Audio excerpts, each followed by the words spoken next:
दोस्तों नमस्कार, मैं हूं पवन शर्मा। देख रहे हैं हमारे साथ नेशनल आवाज। फिर मैं आज आपके सामने एक नई खबर, नई घटना के साथ लेकर के आया हूं और ये क्रिमिनल घटना है।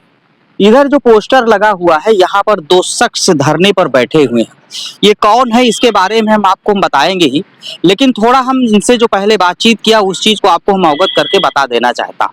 ये कोटेदार के आतंक से परेशान है। अब कोटेदार का आतंक कैसे इनके ऊपर हो रहा है वो खुद ये बताएंगे, लेकिन थोड़ा एक बात और जोड़ करके बताता हूँ कि जो महिला बैठी हैं ये राशन लेने के लिए जाती हैं। जब इनको राशन काफी देर तक नहीं मिलता है किसी कारणवश, तो इन्होंने कहा कि मेरा राशन मिलना चाहिए। शायद इनको कुछ कम मिला तो उसने कहा तुम नेतागिरी करती, तो इन्होंने कहा राशन लेना तो मेरा हक है। इसी में इनके साथ मारपीट होती, इन्होंने बताया। इनके साथ जासूसक गालियां दी गई, अभद्रता की गई। उनके सहयोग में भाई साहब भी आए हुए हैं और ये मऊ के हैं। दोहरी घाट थाना लगता है, घोसी सीओ सर्किल रखता है और ये घटना अक्टूबर की है, लगभग 13 अक्टूबर के करीब। किस दिन की घटना है? 13 अक्टूबर की घटना है। ये वहां पर लगातार जो है प्रार्थना पत्र देते हैं, लेकिन अभी तक कोई सुनवाई नहीं हुई है। सिर्फ ये कहा जा रहा है कि हाँ हम कुछ कर रहे हैं। लेकिन आज आपको बता दूं 5 फरवरी 2026 है और घटना 2025 की है। अभी तक कोई कार्रवाई नहीं हुई। आखिर क्यों नहीं हुआ, ये सोचने का विषय है। अब ये खुद ही बताएंगे कि अभी तक इनके साथ अधिकारियों की क्या बातचीत। मैंने भी अभी दोहरी घाट के एसएचओ को फोन करके कहा है कि इस मामले में क्या हुआ। अभी तक कोई संतोषजनक उत्तर नहीं मिला, क्योंकि ये जिसने फोन रिसीव किया उसके द्वारा ये कहा गया कि साहब अभी मीटिंग में बिजी हैं, सर आप अपनी बात को रिकॉर्ड करवा दीजिए। सोचने वाली बात है कि हमें अपनी बात को रिकॉर्ड करवाना है। साहब किस चीज में बिजी है, अब सोचने का विषय है कि एसएचओ साहब बिजी हैं किस मीटिंग में, तो वही बताएंगे जब उनसे डायरेक्ट बातचीत होगी। फिलहाल इनके साथ क्या हुआ इनसे जानेंगे कि क्या हुआ, आप धरने पे क्यों आ गए, कोप भवन में क्यों आ गए। उत्तर प्रदेश सरकार का कोप भवन है ये। सबसे पहले अपना नाम बताइए। देखिए, हमारा नाम तो कमलेश भारती है और हम राष्ट्रीय 85 प्रगतिशील समाज पार्टी के राष्ट्रीय अध्यक्ष हैं। घटना किसके, मैडम जी के साथ हुई? हाँ, घटना जो है इनके साथ हुई और हमारा आने का मुख्य कारण हो गया, ये जो मैडम दिख रही हैं इनका परिचय मैं बता दूं, ये रेशमा भारती गोल्डन जी हैं और हमारे पार्टी से महिला सभा से प्रदेश की सचिव हैं। खैर ये तो रहा मैडम जी का परिचय। पहले आप अपना नाम बताइए। रेशमा भारती गोल्डन। ये बताइए कि आप तो भुक्तभोगी हैं घटना की और एक पार्टी की सचिव भी हैं, तो क्या अब इतना भी नहीं दबाव कोटेदार पे चला? नहीं चला तभी तो हुआ क्या था ये? क्या घटना हुई? घटना यही मतलब कि 4-5 दिन से मतलब हम लोग सारे मेरे गांव वाले भी जा रहे थे, वापस आ रहे थे। हम लोग वापस जा करके 4-5 दिन के वापस चले आए। तो लास्ट में आते आते लड़कियां सब बोली कि चलिए आप चलिए, तो मैं कही चलो चल रहे हैं। जाने के बाद हम लोग 3-4 घंटा लाइन में लगे हुए थे। तो लाइन में लगे हुए थे तो हम लोग मतलब कि काफी लंबे समय से, मतलब 2 बजे से 5 बज गया था कोटे, और एक एक एक एक चिपके थे सब, पूरे शरीर गिर रहे थे सब। मैं बोली बाबू एक काम करूँ, मेरा भी मतलब अंगूठा लगवा दो, हम लोग का राशन भी दे दो, हम लोग जाएंगे, अंधेरा हो रहा है, 5:30 बज गया है, अक्टूबर का महीना है। तो बोला जाओ बैठो, जाओ। 2 घंटे के बाद फिर वही बतिया मैं बोली जा करके, अरे 2 घंटे के बाद फिर गई तो बोली कि दे दो बाबू, किसी माध्यम से मेरा लगवा दिया। उसके बाद में जाके वहाँ राशन भरने पर मतलब प्रोग्राम में कर रही थी, तो फिर मेरी लड़कियां कर रही कि दादी हमको भी दिलवा दी। मैं यही बोली बाबू एक काम करो, लोगों को भी दे दो, हम लोग सब मतलब सारे लोग भर के, हम लोग तो 4 लोग हैं, चले जाएंगे हम लोग। इसी बात को लेकर के रामविलास का भाई, कोटेदार का नाम है रामविलास यादव। रामविलास यादव? हाँ, रामविलास यादव, मानिकपुर घर है उसका। हमारा सियरई बरजला पड़ता है, ग्राम सभा मतलब सियरई बरजला, मानिकपुर कोटा हमारा। अच्छा, मानिकपुर आपका कोटा है। हाँ। सियरही बरजला आपका जो है गांव है हमारा, यानी आप दूर लेने जाते हैं। दूर लेने जाते हैं। बहुत कितना डिस्टेंस होगा? अरे तो लगभग गाड़ी लगभग हमको लग रहा है कि अरे यहाँ से जान जाइए 5 किलोमीटर। 5 किलोमीटर। हाँ। देखने वाली बात है कि कोटा 5 किलोमीटर दूर है इनका गांव। हाँ, 5 और महिला है, इसी बात को लेकर शायद कहा होगा जी, डिस्टेंस। हाँ जी। तो यही बात को लेकर के मैं बोली कि लंबा मतलब कि रास्ता है, 5:30 बज गया, भर दो। तो इसी बात को लेकर के रामविलास कोटेदार का भाई आया, राम प्रताप यादव। जो कि कोटे पे मतलब कि तो मतलब सारे लोग रहते हैं कोटे पे, उनका घर है वही है। तो बोला कि तो तुम्हारा मिल गया, तो मैं यही बोली कि हाँ मेरा तो मिल गया, अभी मैं भरने जा रही हूँ, मेरे बच्चियाँ जो आई हैं उनका भी दे दीजिए, वो भी मेरे संग में चली जाएंगी सब। तो इसी बात को लेकर के गाली पक्का माँ का गाली दिया, चमैया समैया बोला, बाल उल पकड़ के मारने को रहा कि राजनीति करने आई हो तेरी मैया तो दोनों था, नेतागिरी करने आई हो यहाँ पे, चमरौटी बना रखी हो, इसी तरह मतलब कि शब्द बोल करके वो मतलब कि हमको अपमानित किया पूरे गांव वाले ग्राम सभा के सामने। हमारे गांव वाले कम से कम लगभग 50-60-70 लोग थे वहीं पे मौके पे। इसके बाद मतलब मैं 5 मिनट तक 10 मिनट में एकदम अवाक हो गई कि गाली क्यों दे रहा है भाई, राशन हमको नहीं देगा चलेगा, लेकिन गाली काहे दिया वो। इसी बात को लेकर के लड़ाई झगड़ा हुआ। और उसके बाद झगड़ा होने के बाद में जब मतलब उसके घर वाले इधर उधर हमको भगा रहे थे, धक्का मार के बोले कि भाग जाओ हमारे दरवाजे से, दोबारा राशन लेने मत आना, तुम्हारा नाम यहाँ से डिलीट करवा देंगे हम, ठीक। तो मैं कहा चलो नाम करवा देना, वो तो बात की बात है, लेकिन गाली क्या तो क्यों दिया कि मतलब गाली देने को वजह बताओ तू। इसी बात को जब तो मैं 112 नंबर को फोन की तो बोले सके मैं आ रहा हूँ मैडम।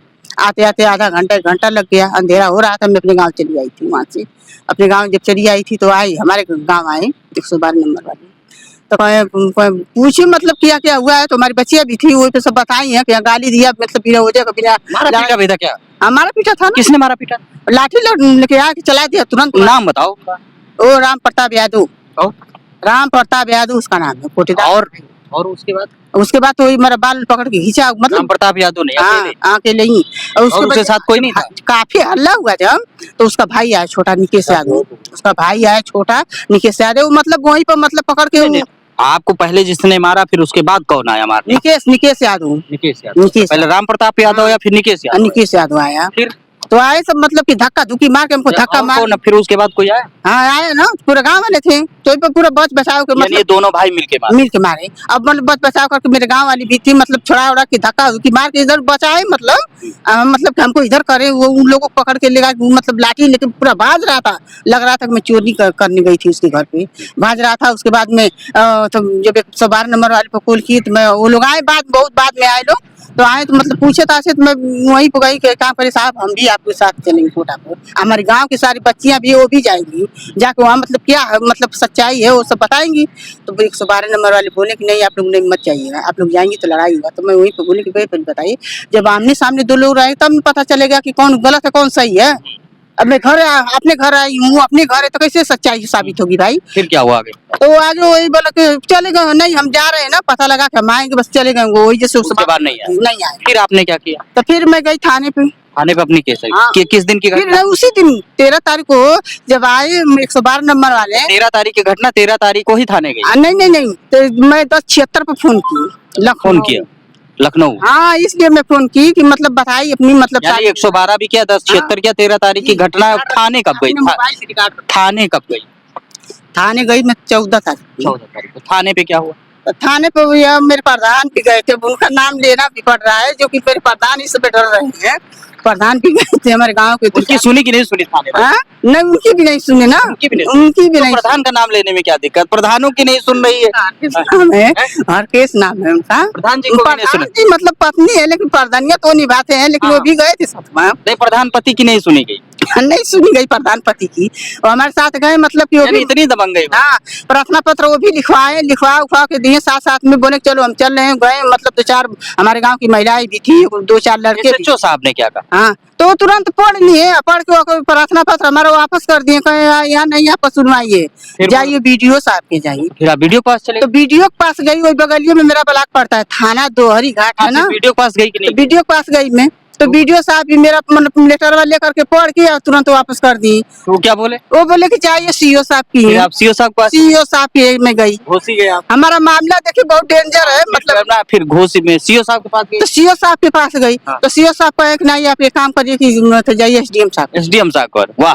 SDM साहब के गई तो वो भी बोले, एक बार गई तो वो नहीं मिले तो दोबारा गई तो उसके बाद अपने गांव के सारे महिलाओं के साथ गई। तो क्या कहा SDM से मिले फिर? तो गई तो मतलब अपना प्रार्थना पत्र लेकर के गई, उनसे अपनी सारी बेवराई बताई, मतलब मेरे साथ उन्होंने कहा क्या? मारपीट हुआ, ये हुआ, सब बताई। तो बोले अच्छा बैठिए, बैठा के बस कहे कि LIO साहब के भेजे आपके गाँव कोटा। तो कोटा पे भेजे, जाके पूरा निरीक्षण कर रहे हैं, उसका जांच पड़ताल कर रहे हैं, और उसके बाद जो आप कहेंगे वही होगा, ठीक। किसी को भेजा उन्होंने? हाँ भेजा, अब हमको नहीं, हमारे घर तो आए नहीं, वो कोटा पे गए, हमको पता नहीं है कि आए कि नहीं, हमको नहीं पता है। उसी दिन की दूसरे दिन? उसी दे दी। फिर क्या हुआ? तो फिर यही हुआ कि हमको भेज दिया कि आप जाइए घर, आप घर जाइए, आपको जो मतलब कि सारी सच्चाई को पता हम लोग लगा लेंगे, उसके बाद हम लोग बताएंगे। फिर आप सब कुछ मैं बताया? घर चली आई, उसके बाद सब मतलब इंतजार करते करते 10 साढ़े 10 बजे रात के लाइए साहब फोन किए, उनका नाम है संदीप कुमार। हाँ, फिर क्या हुआ? तो फोन किए कि मैडम ऐसा है कि मैं कोटा पे गया था, कोटा पे मतलब छानबीन किया, कुछ हुआ नहीं, लड़ाई झगड़ा काहे के लिए लड़ाई झगड़ा कर रही है दूसरों को लेकर के, आए काम करिए, आपका राशन चाहिए ना, राशन हम दिलवाएंगे। हम कहे अरे ये कौन सी बात कर रही हैं? अच्छा, तो फिर क्या हुआ? बस बात यहीं खत्म हो? नहीं, बात खत्म नहीं हुई ना। उसके बाद मैं ये पहले बताइए, हमको राशन हमारे साथ में अगर कोई बच्चियां जा रही है, अगर बोल दे रही हमारी पड़ोसी की मेरे बच्चियों को जाओ साथ में लेके जाओ, साथ में आना, साथ में जाओ, साथ में लेके आना, बताओ बच्चियों को हम छोड़ दें? वो भी लड़की है, बुजुर्ग तो है नहीं कि मैं चली आऊंगी, मैं बुजुर्ग तो है नहीं। तो उन्हीं को लेकर के फिर वापस में चली आई। फिर उसके बाद हमारी कोई सुनवाई नहीं हुई, उसके बाद मैं सीधे एकदम चली गई कप्तान साहब के।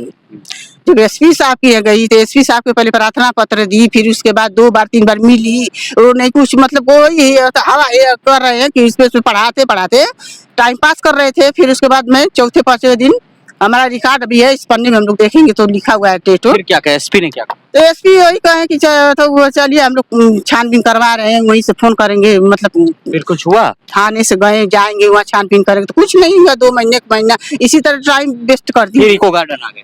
हाँ, फिर मंत्री से मिली? तो फिर उसके बाद में धरना 4 दिन वहाँ की, 1 दिन मतलब तहसील पर की अपनी घोषी, 4 दिन मतलब वहाँ की अपने जिला पर, 4 दिन करने के बाद धरना मतलब आए सब लेके अपना प्रार्थना पत्र विज्ञापन भी लिए, ले वो करके एसडीएम मिनिस्टर ले करके पर सो गए आराम से बिस्तर पर। अभी तो कुछ हुआ? अभी तक कुछ नहीं हुआ। अभी इको गार्डन आ गई? आ गई इसको, अभी कोई अधिकारी मिला? अभी नहीं मिले, किसी को फोन आया? नहीं आया। बस चल रहा है तो। हाँ, अब चल रहा है, सिलसिला चल रहा कुछ कहे ना योगी जी अब से? मैं संघर्ष कर योगी जी से कुछ कहे ना?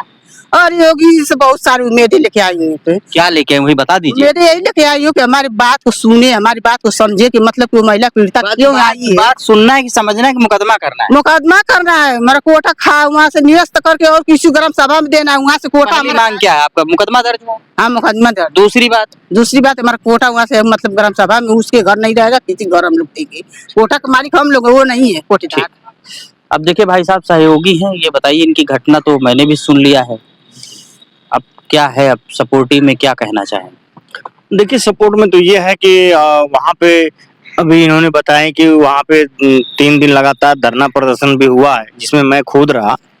तो मुझे डीएम साहब से भी मुलाकात हुई, एसपी साहब से मुलाकात हुई, और इसके साथ ही साथ मेरे बैनर तले जब देखेंगे तो उसमें लिखा ज्ञापन मिला। ज्ञापन जो एडीएम साहब मऊ के सिटी मजिस्ट्रेट हैं वो आकर के ज्ञापन लिए और आश्वासन दिए कि नहीं ऐसा है कि अध्यक्ष जी मैं वादा करता हूं कि कोटा को निरस्त करवा दूंगा और एफआईआर दर्ज करवा दूंगा, आप निश्चिंत रहें, आपको यहाँ तक आने की आवश्यकता नहीं है, पीड़िता को परेशान नहीं होगी। तो हमने कहा ठीक है। फिर हमने कुछ समय गुजारा लेकिन कोई रिस्पांस वहां से नहीं आया।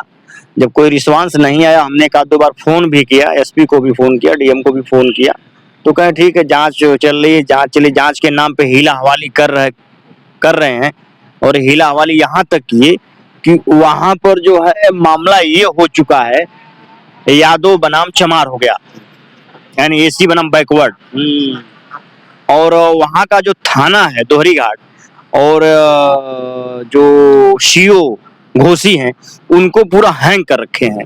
हैंग क्यों कर रखे हैं कि वहां का जो विधायक है सपा का है और यादव भी सपा का है कोटेदार, और साथ ही साथ वहां का जो विधायक भी सपा का है, विधायक सपा का और कोटेदार यादव।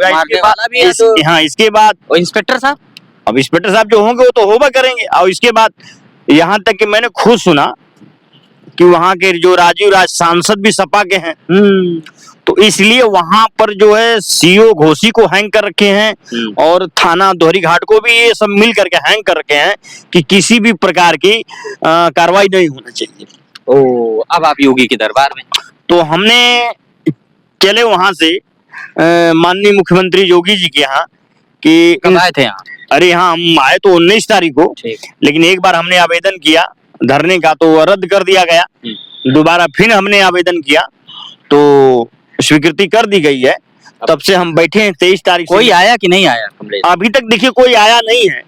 और हम योगी जी से एक सवाल करना चाहते हैं कि आप एक तरफ कहते हैं कि हम महिलाओं का सम्मान करते हैं, महिलाओं का बहुत बढ़ चढ़ के सम्मान होता है, तो आप ये बताएं कि मैं आपके सामने इको गार्डन में एक पीड़ित महिला को लेकर के सम्मान में खड़ा हूं और आप, ये बड़ा चिंता का विषय हमारे सामने बना है कि आखिरकार मऊ का डिस्ट्रिक्ट मजिस्ट्रेट जो है ज्ञापन ले करके, आश्वासन दे करके, और साफ साफ दिख रहा है मेरे बैनर पे, अभी तक वो हीला हवाली किया और कोई कार्रवाई नहीं किया, एफआईआर दर्ज नहीं कर पाए। यानी वो यादव बनाम चमार होने के नाते वो डर रहा है, एसी एसटी एक्ट से डर रहा है, या फिर वहां का सांसद हैंग कर लिया है, या वहां का विधायक हैंग कर लिया है, या फिर यानी जो है मुझे लग रहा है कहीं न कहीं आप यादव बिरादरी से डर रहे हैं। ओ, मामला वहां एसी बनाम यानी चमार बनाम यादव हो गया है, और मनबड़ कोटेदार जो यादव है, जो इनके साथ बर्बरता किया है, हम इसको किसी भी कीमत पे ये अक्षम्य योग्य है, इसलिए हम क्षमा नहीं कर सकते। जब तक की कार्रवाई नहीं होगी तब तक हम इस इको गार्डन से हटेंगे भी नहीं। और हमें उम्मीद है कि यदि माननीय योगी तक अगर ये खबर जाती है तो इस पे वो निश्चित रूप से विचार करेंगे। कह दीजिए। और मैं प्रयास कर रहा हूं कि अगर वो विचार करें तो इस एक पीड़िता अगर सही माने में आई है, अगर आपको बैनर तले दिख रहा है, ज्ञापन मिला है, 13 अक्टूबर 2025 की घटना है, तो इस पे न्याय की जरूरत है, न्याय आप दें। दोस्तों ये बातचीत करी थी रेशमा, ये दोहरी घाट थाना है और जनपद मऊ है और सीओ सर्किल घोसी लगता है। कोटेदार की दबंगई से परेशान है, उसने अपदसूचक बोला, सिर्फ इन्होंने अपने राशन की डिमांड किया क्योंकि इनका शाम हो रही थी और इनका घर कोटे से काफी डिस्टेंस पर था। बस इसी पे बात पे कहा सुनिए कि तू नेताइन बन गई है, बस उनको साहब को गुस्सा आ गया, धत्तेरी लतेरी की शुरू कर दिया उन्होंने। उनको ये भी नहीं पता सामने महिला बैठी है, मातृशक्ति बैठी है, शायद वो ये भूल गए कि वो भी किसी माँ के गर्भ से जन्म लिया है। सवाल है दबंगई गुंडई क्यों? कोटेदार हो तो सौम्यता से रहिए। वैसे भी कोटेदारों के प्रति तमाम शिकायतें आ रही हैं, लेकिन कितनी कार्रवाई हो रही है ये तो सरकार को ही तय करना है। आप क्या सोचते कमेंट करके जरूर बताइएगा। इनकी घटना को शेयर जरूर करिएगा, हो सकेगा आप सपोर्ट में जो कर सकते हैं जरूर करिएगा। तब तक के लिए नमस्कार, जय हिंद।